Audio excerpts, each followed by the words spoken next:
nasci numa família de leitores, muito menos de produtores de textos. Eu nasci na década de 1960, na Paraíba, no nordeste do Brasil. Os meus pais, os dois nasceram na década de 1930, também naquele estado. Se hoje ainda não é tão possível, tão comum as pessoas frequentarem a escola por muito tempo, tornarem-se leitoras, produtoras de textos, o que dizer da época? A minha mãe, Dona Genilda, ficou na escola durante 4 anos. O meu pai, seu José, também num primeiro momento. Depois de casado, já conosco, seus filhos, meus irmãos e eu, ele voltou a estudar. Ele fez mais 4 anos, por um programa que hoje se chama Educação de Jovens e Adultos. Tempos atrás era o supletivo, a sua época eu não me lembro bem o nome que se dava a esse tipo de curso, não é? O fato é que os dois ficaram muito pouco tempo na escola.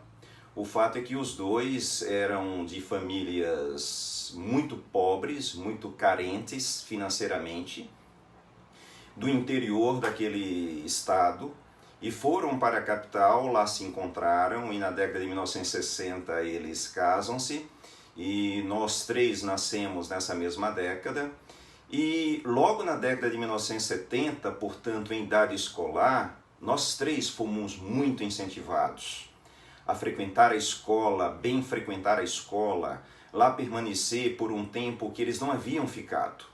Sim, os dois costumavam dizer a nós 3, façam bem a escola, a educação vai modificar a vida de vocês. Nós não queremos a vida que nós levamos para vocês. E que vida era essa? Tratava-se de uma vida muito sacrificada. O trabalho, um trabalho que não era especializado absolutamente. Os dois tinham negócios. Não havia outra forma de ganhar dinheiro, de sustentar a sua família. Então os dois empenharam-se durante toda a sua vida a trabalharem mais e mais em prol da nossa existência. E a educação faria parte, deveria fazer parte dessa existência, segundo eles. A minha mãe, ela era e foi até a sua morte 10 anos atrás, sim, Dona Genilda faleceu 10 anos atrás.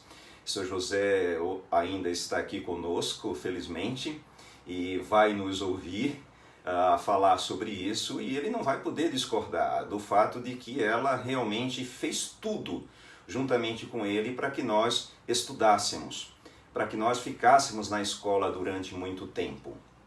E o que eles faziam era comércio. Eles tinham comércio no primeiro momento de mercado público, tinham lá as barracas, chamadas barracas de mercado público, onde se vendiam cereais, enfim, todos os produtos que nós hoje encontramos nos supermercados, vendiam eles nesses espaços, né, de mercado público, até virem os supermercados. Quando vieram os supermercados, eles tiveram que mudar de ramo e passaram então a criar galinha, a criar frangos e a batê-los. A minha mãe foi uma empreendedora, ela empreendia sempre na direção de negócios que pudessem aproveitar o espaço físico que tinham, sim, a mesma casa, por razões que viriam a ser de economia, mas também que lhe possibilitasse nos educar, ficar em casa, nos acompanhar. E eu nunca senti falta do acompanhamento dela. Ela realmente queria que nós trabalhássemos, ajudássemos nas tarefas de casa e no negócio de casa, no negócio da família. Eu então fiquei durante muito tempo, até entrar na universidade e depois mesmo de ir na educação superior, estar conciliando esse negócio que era de abatedouro de frango, negócio pequeno, que não pensemos aqui que se tratava de um abatedouro como se tem hoje por aí afora no Brasil, ainda mais aqui no estado de Santa Catarina. Estamos ainda na Paraíba, era um negócio muito pequeno, ali fim da década de 1970 para início da década de 1980. E a minha mãe com meu pai queriam que nós ficássemos na escola, e eles viam que a leitura, mesmo eles não tendo sido leitores, a leitura era absolutamente fundamental. A leitura haveria de nos animar a ficarmos na escola. A leitura iria nos animar, haveria de nos animar a querermos mais da escola, mais da educação. Era um sonho, ela dizia já à época, sim, porque havia, não na família, mas havia conhecidos cujos filhos já estavam frequentando a universidade na década de 1970. E eu quis isso para mim, não é? E eu quis isso e pude contar com eles. E algo de que eu me lembro ainda hoje, que guardo com muito carinho, e eu gostaria de dividir aqui com vocês hoje, são os livros, são as coleções que eles me compraram. Eu digo eles sim porque eram os dois, mas a iniciativa foi mesmo da minha mãe de abrir a porta para aqueles que pareciam ser a lembrança que eu tenho, caixeiros, viajantes, representantes comerciais. Eram senhores que nos seus carros levavam coleções de livros de autores como Jorge Amado, como Machado de Assis. Minhas primeiras viagens foram feitas com eles. Sim, os meus pais deram-me de presente essas duas coleções. Uma coleção do Jorge Amado, eu guardo ainda comigo, eu disse para vocês, esse aqui é um dos volumes. A coleção do Machado de Assis, eu guardo também com muito carinho aqui comigo. E além desses livros de autores, digo, de literatura brasileira, essas pessoas elas também vendiam as enciclopédias. Bassa, Larousse, a Britânica. A Britânica nós nunca compramos, era muito cara e não era possível. Mas as outras enciclopédias também foram compradas para que meus irmãos e eu tivéssemos essa base em casa. Mesmo eles não sendo os leitores, eles são os incentivadores da leitura, da escola, da educação, de forma geral. Então, sim, o trabalho deles, o trabalho nesses negócios de casa, eu tomo como absolutamente motivacional, uma alavanca, um catalisador para que eu pudesse ir para a escola. Eu fiquei, então, a receber esse estímulo de ficar na escola, de fazer o melhor na escola, pela escola, com a escola, conciliando, por assim dizer, esse trabalho na escola com um trabalho doméstico. Sim, não era possível viver somente como aluno. Eles não poderiam nos ver somente na escola, muito embora eles quisessem, mas eles nos lembravam. Esse trabalho aqui que nós temos, diziam, não há feriados. Não há sábado e domingo, muito pelo contrário, é nesses dias durante os quais nós trabalhamos mais. Nós não temos férias. As nossas férias escolares eram para trabalharmos mais em casa. E nós fazíamos com muita dedicação, porque sabíamos que dali dependia a nossa alimentação, dependia o que vestir, dependia que livros comprar, não é? E nunca nos faltou o material escolar, mas para além do material escolar, nós podemos contar sim com esses livros. Esses livros! Esses livros eu li e reli. Eu me lembro muito bem que no negócio esse do pequeno abatedouro da nossa casa, no bairro de Jaguaribe, em João Pessoa, na Paraíba, eu me lembro naquele corredor era um beco, não é? Algo realmente muito estreito, suficientemente grande apenas para ali se ter um freezer e uma balança e uma cadeira de balanço. E na cadeira de balanço, entre um freguês e outro, à espera dos fregueses, eu li o Jorge Amado, e eu li o Machado de Assis, e eu os reli. Sim, a minha releitura no primeiro momento, foi releitura por falta de outro livro. Eu não pude contar com uma biblioteca. As escolas eram desassistidas desses recursos.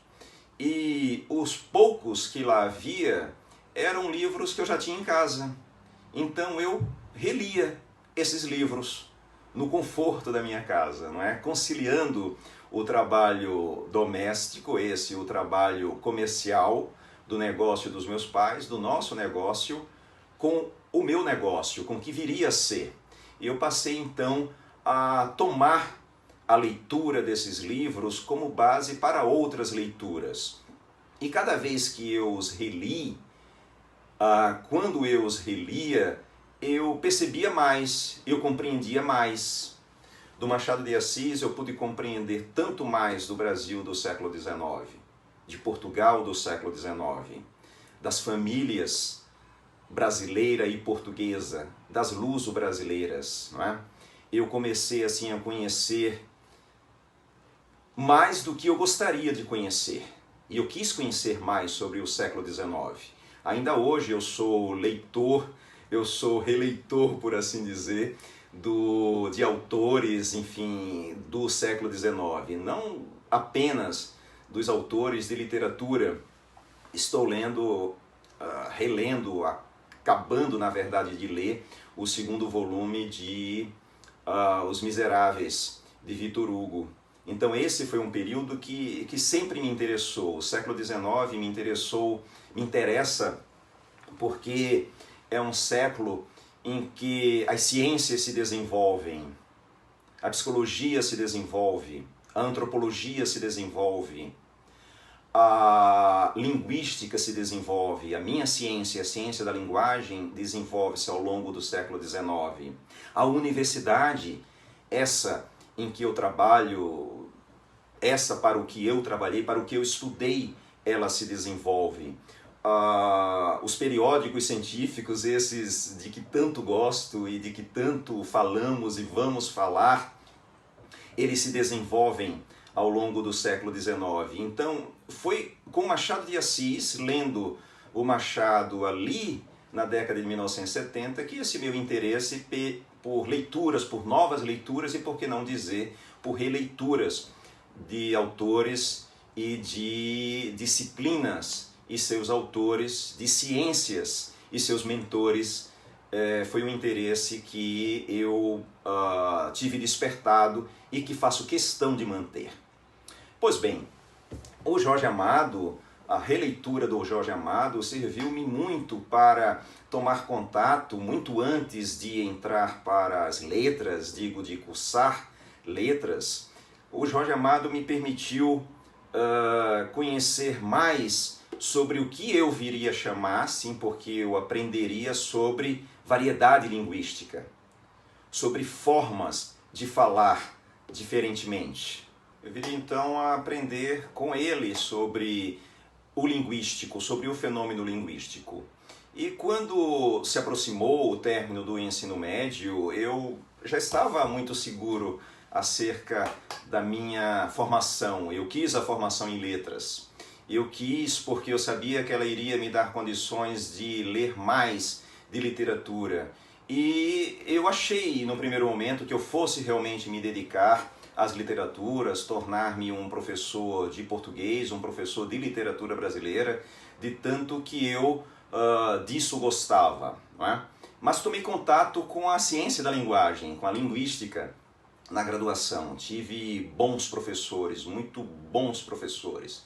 Professores de linguística geral, professores de sociolinguística, de psicolinguística.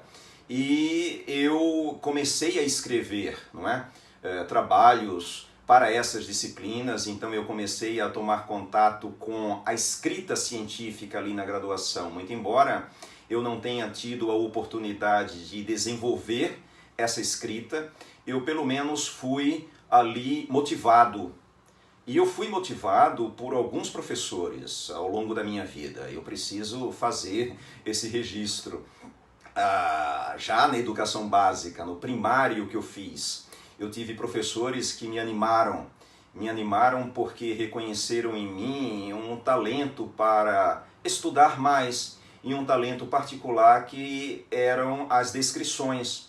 Eu, segundo as minhas professoras, sim, eram todas mulheres, senhoras, essas mestras, elas me diziam que eu era bom, que eu seria bom em descrever e que essa seria uma habilidade muito importante para texto, para produzir textos. Então havia sim a referência à produção de texto, mas não tinha o texto a centralidade no ensino de língua portuguesa, muito menos de nenhuma outra disciplina. Eu lia para responder perguntas, não é? Não lia bem para escrever os meus próprios textos. Na graduação, então, isso em letras, vocês já sabem, na UFPB, eu pude então contar com, novamente, bons professores, boas professoras. Eu posso dizer que pessoas que não hesitaram em recomendar leituras, em recomendar a realização de outros cursos, sabe? Então foi ali na graduação em que eu recebi a orientação, recebi a motivação, recebi a ajuda, o apoio, eu posso dizer assim, para fazer um mestrado, para me envolver com stricto sensu. Eu não sabia bem do que se tratava, mas eu queria, porque a época era absolutamente, como é que eu posso dizer, ser professor, manter-se professor, ser professor de educação superior, tinha já à época, meados da década de 1980, o pré-requisito fazer o mestrado. E eu quis fazer esse mestrado e contei com esses professores. Eles me orientaram em que direção ir e eu optei por fazer esse mestrado em língua inglesa aqui na Universidade Federal de Santa Catarina. Digo aqui porque é nesse estado onde eu resido desde que para vir fazer o curso eu mudei, isso em 1987. Então eu vim pelas mãos de professores da graduação, eu vim para cá e aqui conheci outros que me ajudaram a compreender o que era o stricto sensu.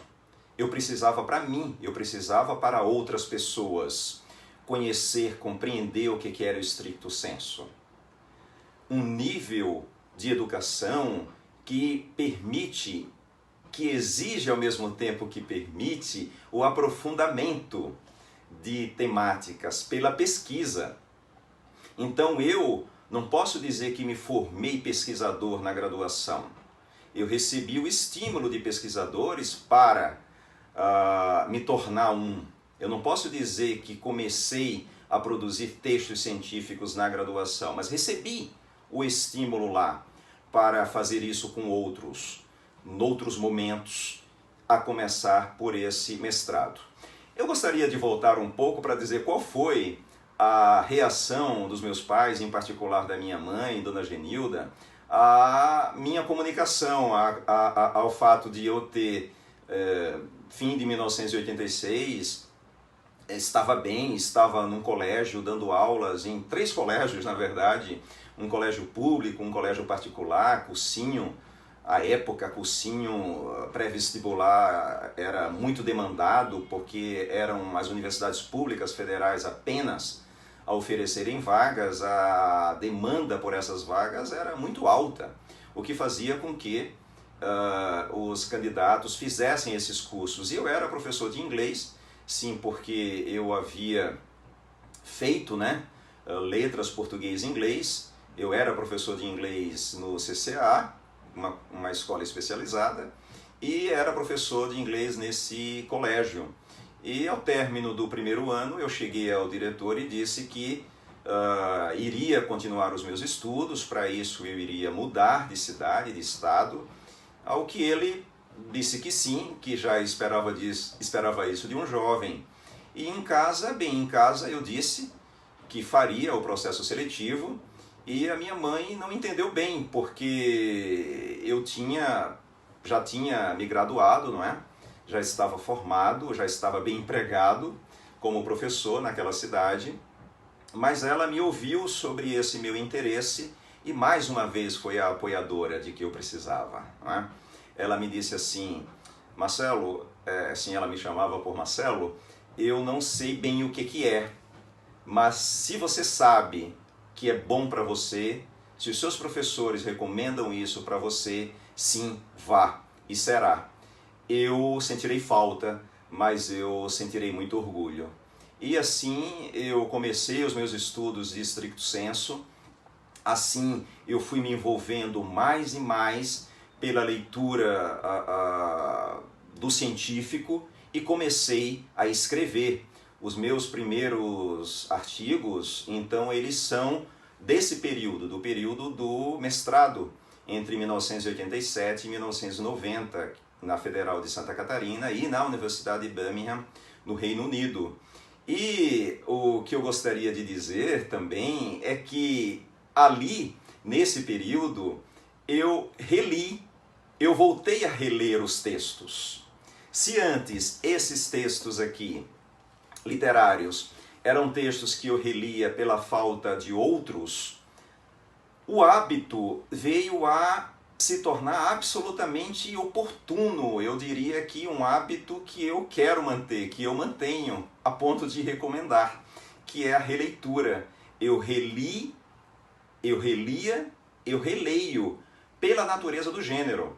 O gênero científico, digo, de artigos, de periódicos, capítulos de livros, trata-se de um gênero que demanda a releitura. Trata-se de um texto, de um gênero que demanda a reescrita.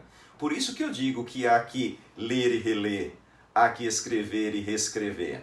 Eu aprendi isso comigo mesmo, eu aprendi com os meus professores, e foi no stricto sensu, no mestrado em particular, em que a orientação pela releitura veio e eu assimilei, e eu a transmito vida acadêmica fora, né?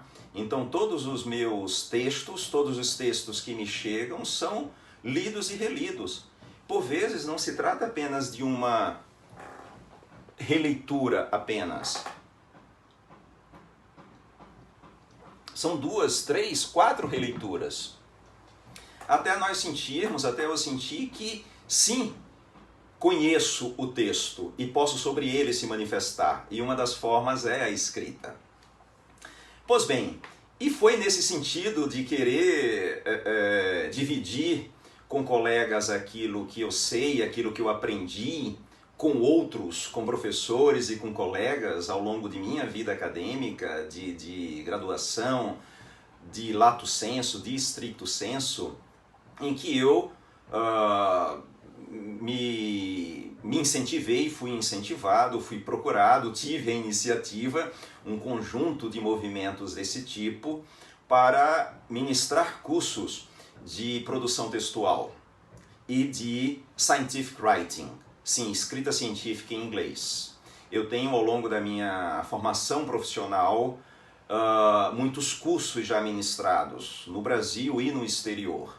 É muito bom ter pessoas que vêm até a mim, até esses centros que oferecem esses cursos, para quererem mais sobre a leitura, quererem conhecer mais sobre leitura, quererem conhecer sobre a relação entre leitura e escrita, quererem saber, experimentar a releitura, a reescrita, e qualificarem assim a sua leitura, a sua escrita. Sim, todos nós somos leitores e escritores. Todos nós produzimos textos.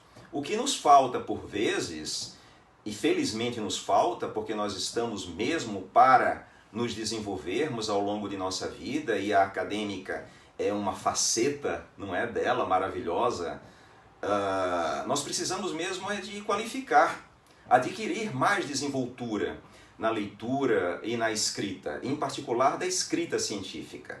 Então eu tenho, ao longo dos últimos 20 anos, ministrado esses cursos de produção textual em português, scientific writing, em inglês, com foco, portanto, no artigo científico de periódicos e de capítulos de livros, E tenho feito isso para que eu também me mantenha como um leitor, para que eu também me mantenha como um produtor de texto. Se por um lado eu não nasci numa família de produtores de textos científicos, hoje eu amadureço numa sociedade que demanda a ciência, demanda as ciências, precisa dos achados das mais diversas ciências. E como tomar conhecimento desses achados, se não pelos trabalhos científicos, pelos artigos de periódicos, pelos capítulos de livros? Então é bem sobre isso que nós vamos aqui continuar a falar, continuar a escrever, continuar a conversarmos uns com os outros, sobre como que por cada ciência de cada uma das pessoas que comigo vão se relacionar, como que essa ciência melhor comunica, como que cada um desses pesquisadores, dessas pesquisadoras, vão se tornar melhores, ainda melhores produtores de trabalhos científicos, de artigos de periódicos, de capítulos de livros, sabendo todos nós, de que a nossa sociedade só vai realmente se desenvolver se ela for um ambiente, se houver tempo e há tempo para o desenvolvimento da ciência. E se a produção científica, essa produção precisa ser conhecida. E a forma, sim, são os artigos, são os capítulos.